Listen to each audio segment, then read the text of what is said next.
Welcome, each and every one of you. I'm very much excited today, and the excitement has a reason that we have a very special and very special guest today. He is an asset in my life, and he has been very uh, post initial journey student of mine, right?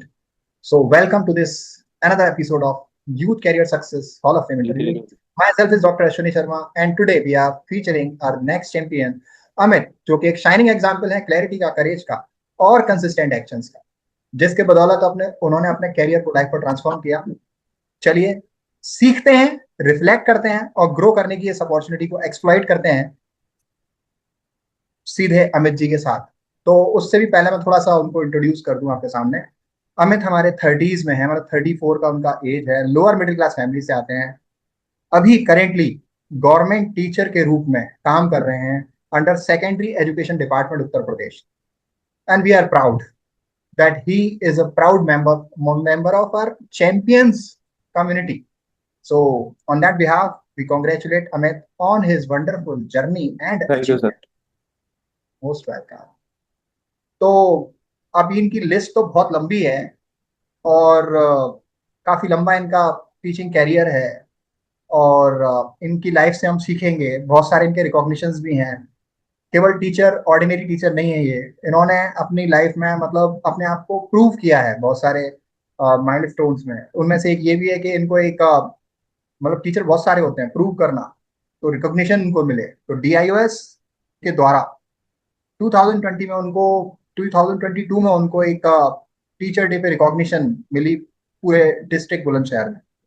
तो हमारे इस H interview में हमारे पास एक opportunity है कि हम उनसे सीधे सीखें कि उनकी जर्नी क्या रही, क्या स्टोरी रही, स्ट्रगल क्या रहा, और उनसे सीखें हम कि भाई किस तरीके से उन्होंने सीखने के पैटर्न को लाइफ में आगे बढ़ाया और कंसिस्टेंसी कैसे स्टैब्लिश की। तो चलिए अमित जी से डायरेक्टली पूछ लेते हैं कि बताइए क्या आपकी स्टोरी रही, क्या आपका सबसे बड़ा स्ट्रगल रहा, कंफ्यूजन्स, डिफरेंट कैरियर माइलस्टोन्स। हमें मालूम है कि आपने 10 साल से अधिक समय प्राइवेट ट्यूशंस में ही भी आपने की हैं। तो yes Amit, we want to just learn from you, listen to you. Starting से अगर हम बात करेंगे, जैसे कि जब मैं पढ़ाई कर रहा था और 8 क्लास से तो मुझे कुछ पता नहीं था कि मुझे करना क्या है, क्या मैं कुछ कर पाऊंगा अपनी लाइफ में या नहीं कर पाऊंगा।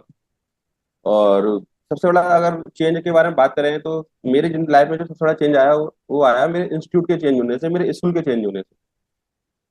सबसे पहले जब मैं छोटा था तो आरा कॉलेज के सामने एक स्कूल है, नागरी पिचारनी, वहाँ मैं पढ़ा करता था। फोर्थ फिफ्थ हमने वहां से की। उसके बाद कुछ चेंजेस ये हुआ, फाइनेंशियल कंडीशन की वजह से, किसी चीज की वजह से वो स्कूल मुझे स्विच करना पड़ा। फिर मेरा जो एडमिशन हुआ वो हुआ सेठ गली मानपाड़ा में, श्री जी डी अग्रवाल में। वहां से मुझे पता लगा कि अगर कंसिस्टेंसी अगर हम यूज करना चाहें और हम पढ़ाई को लेकर के सीरियस हो जाएं तो हम लाइफ में बहुत कुछ कर सकते हैं।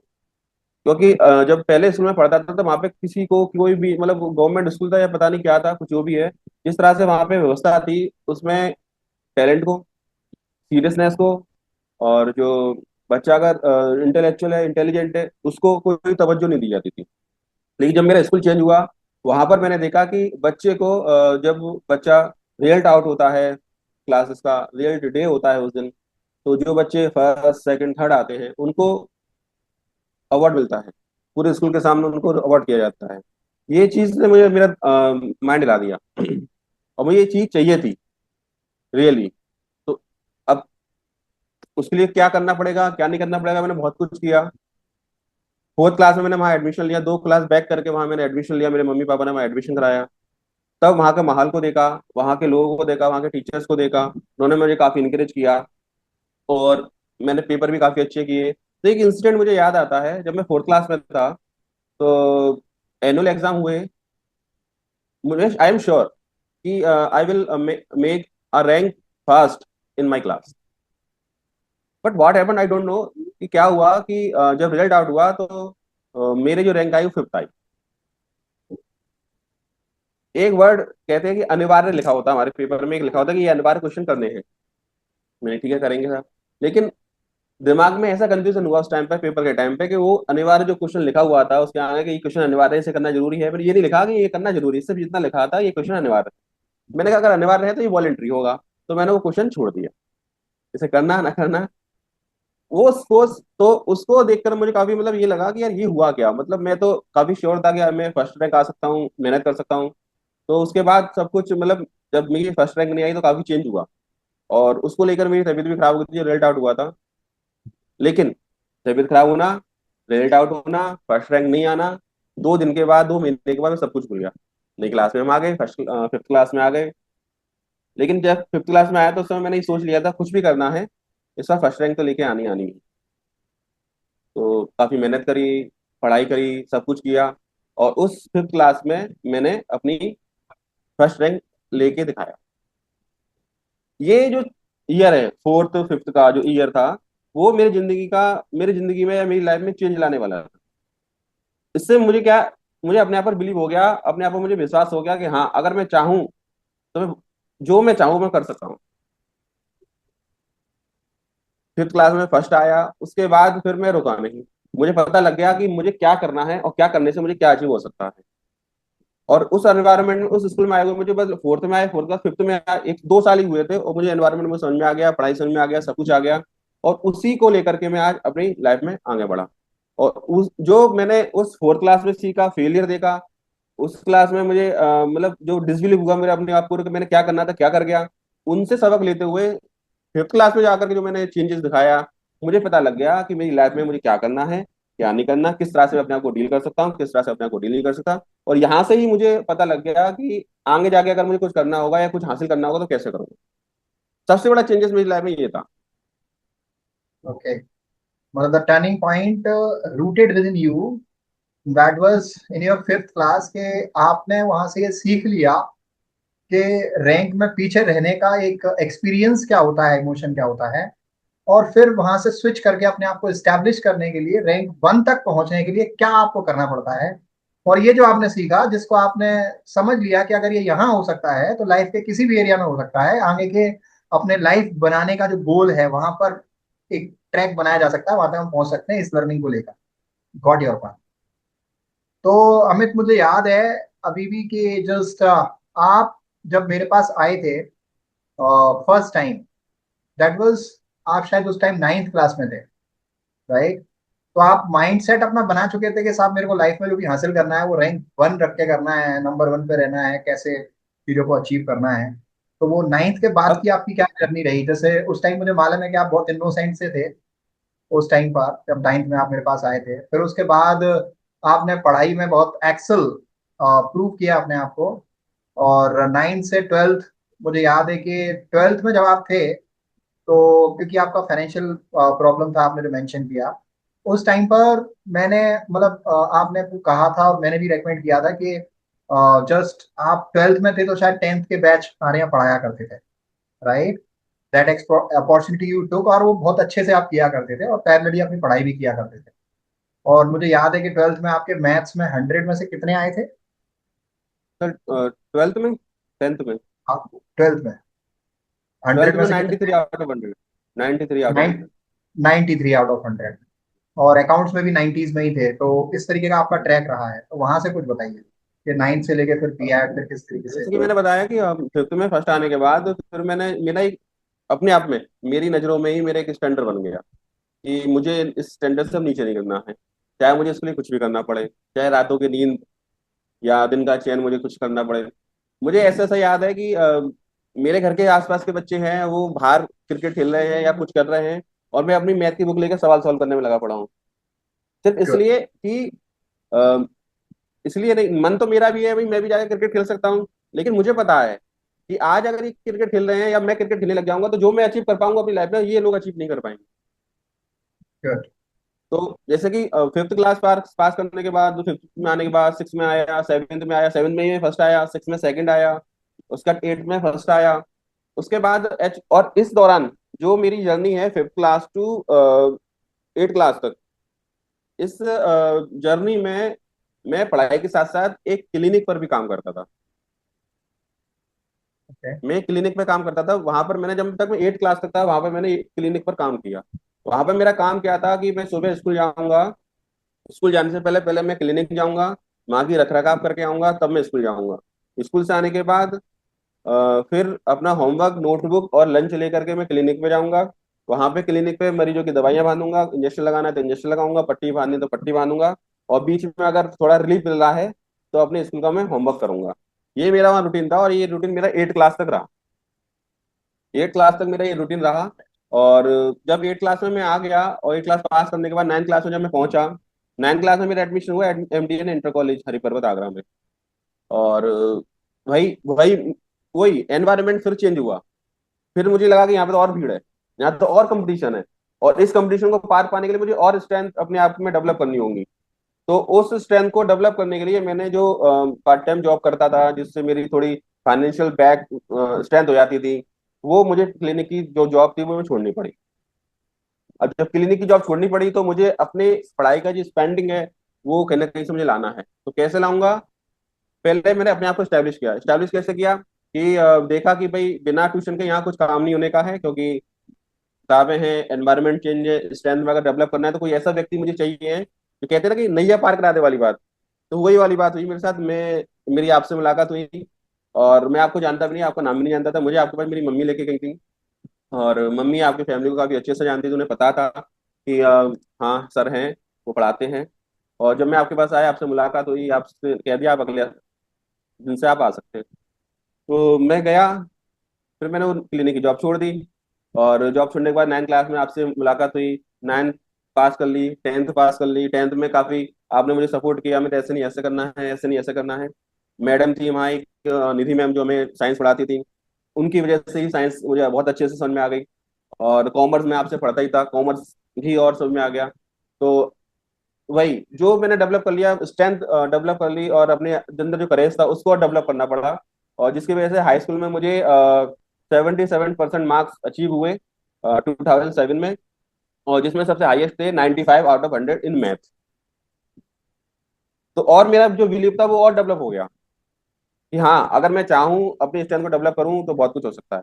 लेकिन इसके पीछे अगर रीजन के बारे में बात करें कि क्या रीजन रहे होंगे, क्या रीजन, मतलब किस चीज ने मुझे बैक किया, किस चीज ने मुझे स्ट्रेंथ दी इस काम को करने के लिए, किस चीज ने मुझे मोटिवेशन दिया, उसका सबसे बड़ा मोटिवेशन ये रहा कि मेरी फाइनेंशियल कंडीशन। जैसे मैंने Good. बताया कि फाइनेंशियल कंडीशन मेरी इतनी अच्छी नहीं थी। कुछ भी मुझे करना है तो करना है, क्योंकि अगर मैं कुछ नहीं करूंगा तो मेरे भी 3 भाई हैं, वो पीछे रह जाएंगे। मेरी फैमिली जितनी मेहनत मुझे मेरे साथ कर रही है वो पीछे रह जाएगी, और इनका जो विश्वास है मेरे ऊपर वो उठ जाएगा, वो विश्वास दोबारा नहीं कर पाएंगे। उसने सबसे बड़ा मोटिवेशन मुझे दिया कि जिंदगी में, लाइफ में अगर कुछ करना है तो मेहनत करनी पड़ेगी, बिना करे तो कुछ होगा नहीं। कहते भी है कि आपको आपके हिस्से की मेहनत खुद ही करनी पड़ती है, आपके हिस्से की मेहनत, आपकी हिस्से की मेहनत आपको कोई करने नहीं आएगा। तो वही मेरे साथ हुआ सर। स्ट्रेंथ मुझे मिली मेरी फाइनेंशियल कंडीशन से, आपकी गाइडेंस से। आपकी गाइडेंस ने मुझे काफी काफी स्ट्रेंथ दी। मुझे पता लग गया कि 9th और 10th में अगर मेरे साथ सर हैं और सर की गाइडेंस है, तो इसके अलावा मुझे और किसी चीज की जरूरत नहीं है। बहुत बढ़िया। मैं आपको बताऊं। बहुत बढ़िया। कहने का मतलब लेसन अगर क्रक्स निकालें तो वो ये है कि अगर कोई भी फाइनेंशियल प्रॉब्लम से कोई गुजर रहा है तो वो फाइनेंशियल प्रॉब्लम कुछ ना कुछ करवाने के लिए आपके सामने है। आपने आपको प्रूव करें और उसको फाइनेंशियल मोटिवेशन में कन्वर्ट करें, जैसे कि हमारे अमित जी ने किया। वो बोल रहे हैं कि फाइनेंशियल प्रॉब्लम जो थी, फाइनेंशियल स्ट्रेस जो था, वही मेरा मोटिवेशन था। उसने ही मुझे रीजन दिया कि साहब मुझे क्रिकेट नहीं खेलना है, मेरे को अपनी प्रायोरिटी शिफ्ट करनी है, क्रिकेट बाद में खेल लेंगे, पहले वो अचीव कर लें जो मेरी बेस्ट प्रायोरिटी इस टाइम पर है। Very good. And that make sense कि अगर अभी क्रिकेट खेल लेंगे तो वहां नहीं पहुंच पाएंगे जहाँ पहुंचना चाहते हैं। Very good. Make sense. तो आपका माइंडसेट क्या रहा था? बिल्कुल फोकस्ड माइंडसेट के बारे में कुछ बताना चाहेंगे? उस टाइम पर बस आपका कैसा मैं था? अपने आप में, मेरा माइंडसेट ये था, बिल्कुल क्लियर था माइंडसेट। माइंडसेट क्लियर ये था कि मुझे कैसे भी, पापा ने, कहते हैं कि मेरे पापा मुझसे ज्यादा बात नहीं करते थे उस टाइम पे जब मैं पढ़ाई करता था। लेकिन जब भी वो बात करते थे कुछ ऐसी बात कहते थे कि जो मतलब लगती थी मुझे कि हाँ। तो उन्होंने मुझसे कह दिया था कि हमें कुछ भी करना है, जब इतनी मेहनत कर रहे हो थोड़ी मेहनत और कर लेना, लेकिन सरकारी नौकरी पा लेना। अब सरकारी नौकरी पा लेना, मैं चलो कोशिश करेंगे, पूरी पूरी पढ़ाई तो कर ही रहे हैं। तो जब 10th हो गई, 10th के बाद मुझे अभी तक याद है कि पापा, 10th था वो, जब 9th में थे, 9th पास करने के बाद मम्मी पापा कहीं ना कहीं से कैसे भी करके, मुझे नहीं पता कैसे करके, उन्होंने मेरे लिए, भले ही हमारा एक जो घर था 2 बेडरूम था बस, और कुछ नहीं था। उसी में हमें सब कुछ करना होता था। मम्मी दादा दादी का मकान था वो, उसमें हम लोग रहा करते थे। फिर भी इन्होंने कैसे भी करके मेरे लिए 2 चेयर और एक टेबल का अरेंज किया, बिल्कुल न्यू, कि अगर बच्चा पढ़ रहा है तो उसके पढ़ाई करने में कोई किसी तरह का डिस्टरबेंस नहीं आना चाहिए। और उस मुझे कर दिया सिर्फ दूसरे कमरे में, कि हम इस कमरे में करेंगे जो भी करना है, लेकिन तुम्हें पढ़ाई करनी है, तुम अकेले पढ़ाई करो, किसी तरह का डिस्टरबेंस नहीं आने देंगे। और उन्होंने मुझसे कहा कि अमित कैसे भी करना है, तुम्हें गवर्नमेंट जॉब पानी है। तो मेरा माइंड तो बिल्कुल पहले ही फोकस था। पापा ने मुझे गोल भी दे दिया। अब उनके गोल को, उनके जो टारगेट उन्होंने बना दिया, तो मुझे कैसे भी करके वो अचीव करना था। और वो ही मुझे सबसे बड़ी स्ट्रेंथ भी देते थे। मैं देखता था उनको कि वो सुबह जाते हैं और शाम को आते हैं, और कभी कभी नाइट ड्यूटी भी करते थे। तो मुझे भी लगता था, कभी कभी ऐसे ऐसे कंडीशन आए हैं कि हमारे मम्मी पापा ने, जब मैं छोटा था, गोलगप्पे भी बेचे हैं। तो वो सारी चीजें मैं देखते हुए आ रहा था कि हाँ, अगर मैं कुछ नहीं किया तो मुझे पता है कि क्या होगा। कहीं ना कहीं से जो भी अगर व्यवस्था बन रही, कुछ हमारे जो आसपास जो कंडीशन ये थी कि बच्चा अगर 17-18 साल का, 15 साल का हो जाए, तो उसे किसी शॉप पर, किसी दुकान पर लगा दो, तो कुछ कमाएगा तो घर की स्थिति थोड़ी सही हो जाएगी। लेकिन मेरे जो पेरेंट्स थे वो इसके उलट थे। वो ये चाहते थे कि टेम्परेरी रिलीफ जो है उसको ना लो, बच्चे को इस काबिल तो बना दो कि आने वाले समय में वो काबिल बन जाएगा। उसको स्ट्रेंथ दे दो, उसको फोकस रहने दो। अगर तुम कहीं लगा दोगे तो फोकस चला जाएगा। फोकस चला गया तो जो कुछ बनने है, उसके अंदर स्ट्रेंथ है जो बनने की, वो नहीं बन पाया। ये मेरे अमेजिंग। पेरेंट्स बिलीव करते थे। तो उन्होंने अमेजिंग। बिल्कुल भी किसी तरह का मुझे डिस्टरबेंस नहीं दिया। मेक सेंस, बहुत अच्छी बात शेयर की आपने। Like there should not be a temporary solution for a permanent problem. और ये अगर आप सेंस कर पाते हो तभी आप कुछ कहीं ठीक ठाक बना पाते हो, नहीं तो फिर बहुत इजी ऑप्शन है कि टेम्परेरी सॉल्यूशन के रूप में आप जो भी सब लोग कर रहे हैं वही करते रहो। और वहां से डिस्कवर हुई आपके पेरेंट्स की क्लैरिटी, और उसको ऐड ऑन किया आपने, और तो वो और स्ट्रॉन्ग एक पिलर स्टैब्लिश हुई कि clarity, clarity is the main thing. आपके पास फाइनेंशियल प्रॉब्लम है, नहीं है, आप फाइनेंशियली साउंड हो, नहीं हो, लेकिन द पॉइंट इज कि क्लैरिटी होनी चाहिए आपको कहाँ जाना है। जब क्लैरिटी है तो फोकस आएगा। और फिर उसके बाद आपने करेज दिखाया पेरेंट के साथ मिलके कि साहब नहीं, मुझे ये करना है, करके दिखाऊंगा। जो 15-16 साल के मेरी एज के लड़के यहाँ पे ये कर रहे हैं, मेरे पेरेंट नहीं चाहते मैं करूँ, तो उन्होंने भी करेज दिखाया, आपने भी करेज दिखाया। तो क्लैरिटी, करेज, और फिर आपने एक्शंस लिए जिनसे आप वहां पहुंचे। केवल एक आध एक्शन से काम नहीं होता है, वो लगातार लिए होंगे आपने, निश्चित रूप से निश्चित लगातार लिए होंगे। तो वेरी गुड। एंड मतलब clarity, courage and action consistency, that gave you the success. I got it. I am proud of you. So Amit, how do you think I help you in your journey? Sir, आपकी help का तो कोई मतलब, कहते हैं कि उसके बारे में शब्दों में बयान ही नहीं किया जा सकता, अगर मैं बात की जाए तो। मुझे अभी भी याद है कि मैंने 10 पास किया था। मैं अपनी पर्सनल बात करूं तो 10 पास करने के बाद मेरे पास ऑप्शन थे। ऑप्शन ये था कि मैं चाहूँ तो साइंस स्ट्रीम में जा सकता हूँ, और मैं चाहूँ तो कॉमर्स स्ट्रीम में जा सकता हूँ, क्योंकि मेरे पास मैथ में 95 थे, साइंस में अब 80 थे।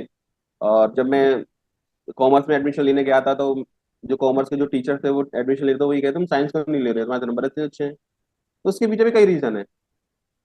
उसके पीछे रीजन ये मैंने लगाया कि अगर मैं साइंस पढ़ूंगा, और साइंस पढ़ने के बाद मुझे कोई अच्छा टीचर मिला या नहीं मिला, पहला। दूसरा, साइंस पढ़ता हूँ तो मुझे 2-3 ट्यूशन हर हाल में लगाने पड़ेंगे, जो कि मेरी फाइनेंशियल कंडीशन को और दिक्कत में ला सकते हैं। और क्योंकि मैं जब जो भी मैं अपना स्पेंडिंग कर रहा था अपनी पढ़ाई के लिए, भाई माँ बाप जो कर रहे हैं वो तो कर ही रहे हैं। मुझे भी अपने पर्सनल खर्चे हैं, कुछ बात है, कुछ चीज। अब मैं 1-1 रुपए, 10-10 रुपए की, भाई मुझे 10 रुपए दे दो, मैं कॉपी लानी है, या मुझे पेन के लिए पैसे दो, वो नहीं होगा मेरे से। तो मुझे अपने सेल्फ रेस्पेक्ट थी, तो मैं ट्यूशन पढ़ाना शुरू किया था। मैंने, आपको बताऊं सर, शायद मैंने ये बता पाया आपको, मैंने 9 क्लास से ट्यूशन पढ़ाना शुरू कर दिया था। 9 क्लास से ही। मैं जब 9 में आया था, उसके बीच में से ट्यूशन पढ़ाना शुरू कर दिया था। मेरे आसपास के जो बच्चे थे, 6-7, छोटी क्लास के, 1-2-3 के, मैंने ट्यूशन पढ़ाना शुरू कर दिया था। और उस एक क्लास में, 2 क्लास में ट्यूशन पढ़ाते पढ़ाते मुझे थोड़ा सा नॉलेज हो गया। फिर जो लाइफ में, टीचिंग लाइफ में बात की, टीचिंग लाइन में अगर टर्निंग पॉइंट जो आया, वो आपके थ्रू ही आया सर। अमेजिंग। क्योंकि घर पे पढ़ाना, जैसे कि घर पे बच्चों को बैठा लिया चारों तरफ, दो यहाँ बैठे, दो यहाँ बैठे, उनकी कॉपी ली, सवाल चेक कर रही है, वो टीचिंग तो है। लेकिन प्रोफेशनल टीचिंग के बारे में बात की जाए, वो आपके थ्रू ही मुझे मिला। आपने मुझे बिना सोचे समझे कि भाई ये लड़का है, अभी हाई स्कूल पास किया है, मैं इसको हाई स्कूल कैसे दे दूं, पढ़ाने के लिए। लेकिन जैसे ही मैंने हाई स्कूल प्रयास किया था, मैं 11th में था और मैं आपके यहाँ आपकी कोचिंग सेंटर में हाई स्कूल के बैच को मैथ पढ़ा रहा था। ये सिर्फ हुआ वो आपकी वजह से हुआ कि आपने मुझे मेरे ऊपर विश्वास किया, मेरी स्ट्रेंथ पर आपको विश्वास था कि ये Good. लड़का कर सकता है और मैं देने में कोई दिक्कत नहीं है। तो फिर मुझे ऐसा भी लगा कि आपके द्वारा मुझे टीचिंग दी गई, पढ़ाने के लिए बेस्ट दिया, पूरा बेस्ट दे दिया आपने मुझे कि फुल फ्रेश आप पढ़ाओ, कोई दिक्कत नहीं है। मैथ पढ़ाना मैथ पढ़ाओ, इंग्लिश पढ़ाना इंग्लिश पढ़ाओ। और आपने मुझे पूरा मौका दिया। मैंने आपके यहाँ 10th 11th में हाई स्कूल का बैच पढ़ाया, जब मैं 11th में था। 12th में भी एक बैच आपके यहाँ पढ़ाया। जब 12th पास कर ली तो फिर मेरा एडमिशन डीआई में हो गया। तो वहां मुझे मौका नहीं मिल पाया टीचिंग का आपके यहाँ, तो वो मुझे छोड़ना पड़ा। वो अनफॉर्चुनेट अपने आप को मैं समझता हूँ कि आपके, लेकिन फिर भी आपकी गाइडेंस मुझे डीआई में ही मिलती रही। और मुझे बहुत अच्छा लगा कि वहां पर आप एक पीएचडी स्कॉलर ग्रुप में आपसे मेरी मुलाकात हुई। और मुझे फिर ऐसा लगा कि हाँ, मेरे ऊपर किसी का हाथ है इस डीआई में, कल को कोई बात होती तो सर है मेरे साथ। और तो आपके द्वारा दी गई गाइडेंस से, आपके द्वारा दी गई मोटिवेशन से, आपने जो मेरे ऊपर विश्वास दिखाया कि हाँ अमित तुम ये कर सकते हो, उससे मेरी लाइफ में बहुत चेंज आया। और कहीं ना कहीं मैं अगर कहूंगा कहूंगा कि मैं अगर यहाँ टीचिंग कर पा रहा हूँ तो बहुत अच्छे से अपने आप को सरवाइव कर पा रहा हूँ सक्सेसफुली, है ना। अगर मैं कहूँ कि भाई मैं जॉब ले लिया है, तो उसमें कहीं ना कहीं अगर मैं कहूँ पेरेंट्स के बाद किसी का हाथ है तो सर आपका ही है। Thank you so much. God bless you. More power to you. Thanks for sharing. Just अगर आपको एक स्ट्रेटेजी शेयर करना चाहें जिसने आपको ज्यादा मदद की, या फिर देखो, प्रॉब्लम्स आती हैं, आपकी क्लैरिटी भी होगी, फोकस भी होगी, एक्शंस भी आप ले रहे होंगे, लेकिन फिर भी कभी कभी ऐसी सिचुएशन आती है कि हिल जाता है आदमी ना।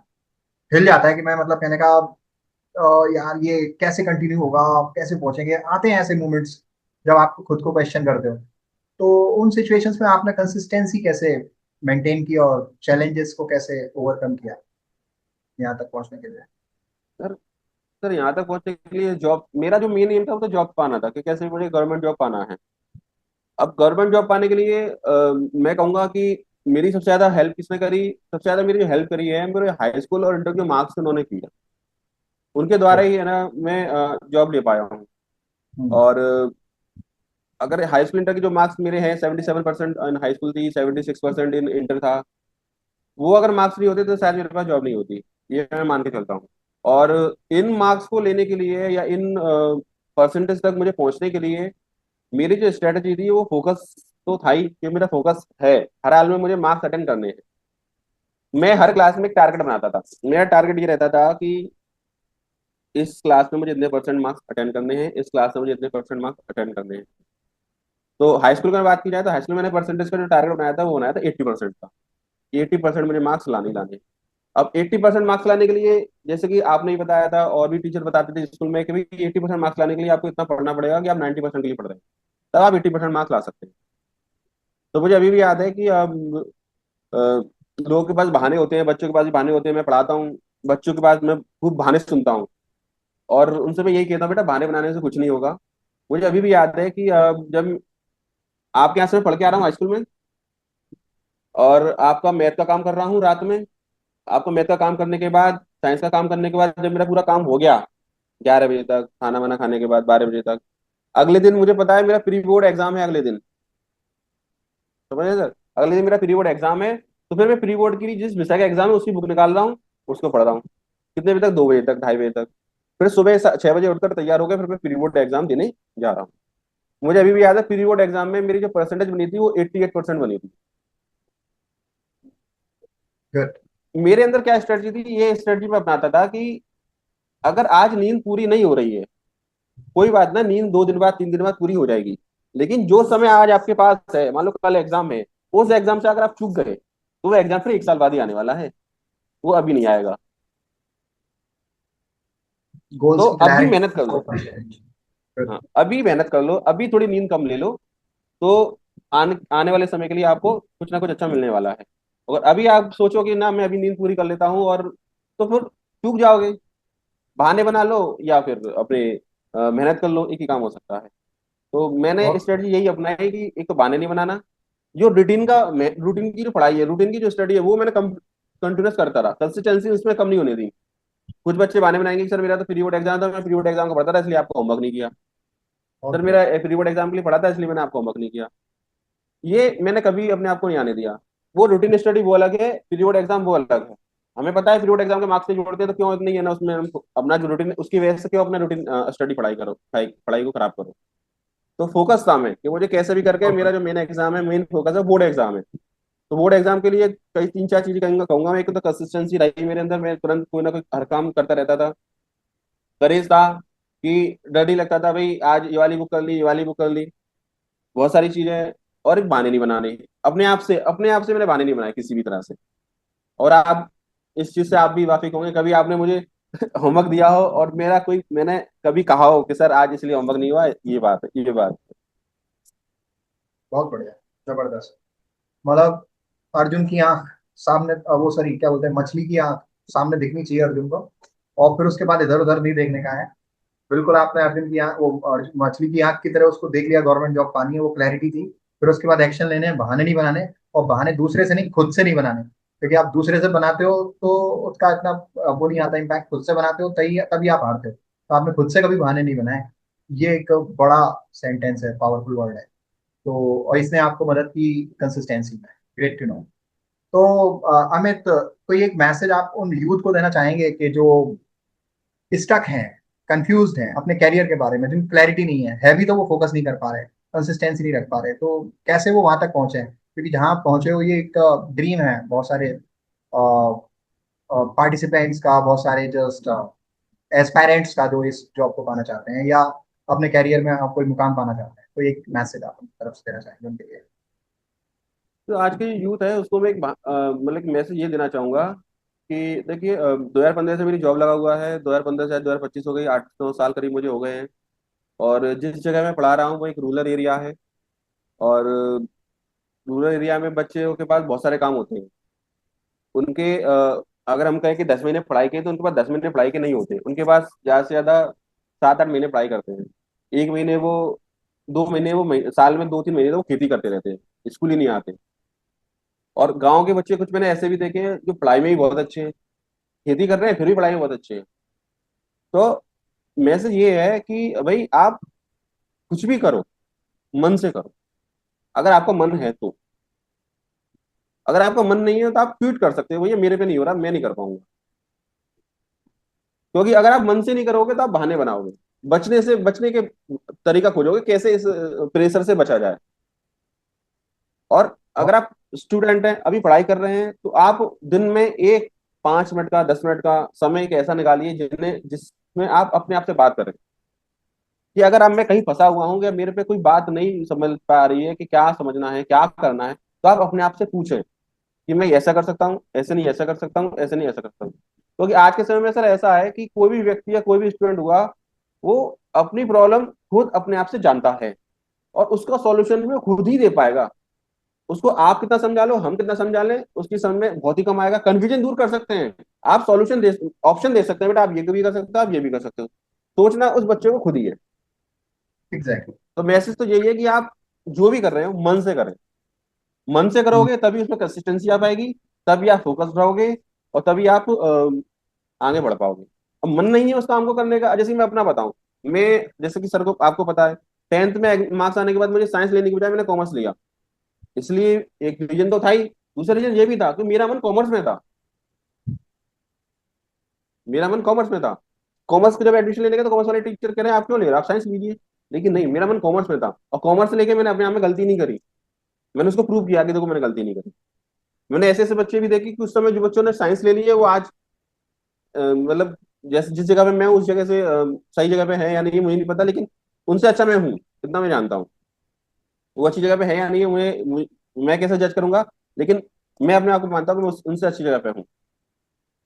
तो आपका शानदार। जो मन करे वो करिए, अगर आप मन नहीं है आपका किसी काम करने में तो आप छोड़ दीजिए, क्विट कर दीजिए। हम्म। श्योरली। मन ये होगा। इम्प्लीमेंट हाँ। करेंगे।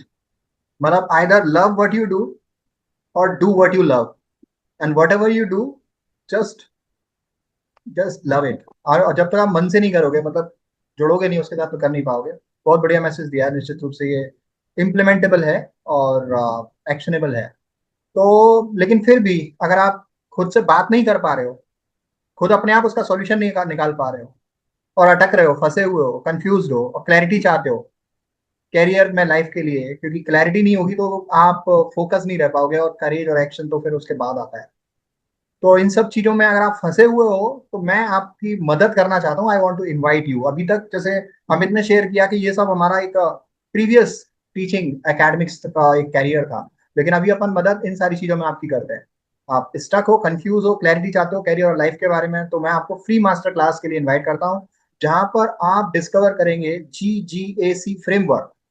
राइट, GGAC फ्रेमवर्क, जहां पर आपको रॉक सॉलिड कॉन्फिडेंस, क्लैरिटी मिलेगी, जिससे आप सक्सेस अचीव करेंगे अपनी कैरियर की जर्नी में, और हैप्पीनेस भी बोनस में उसके साथ रहेगी, और आपकी जर्नी स्टार्ट होती है यहाँ। राइट, मिलते हैं आपसे नेक्स्ट एपिसोड में। until we come back, this is Dr. Ashwini Sharma and champion Amit Kumar signing off. Thank you so much.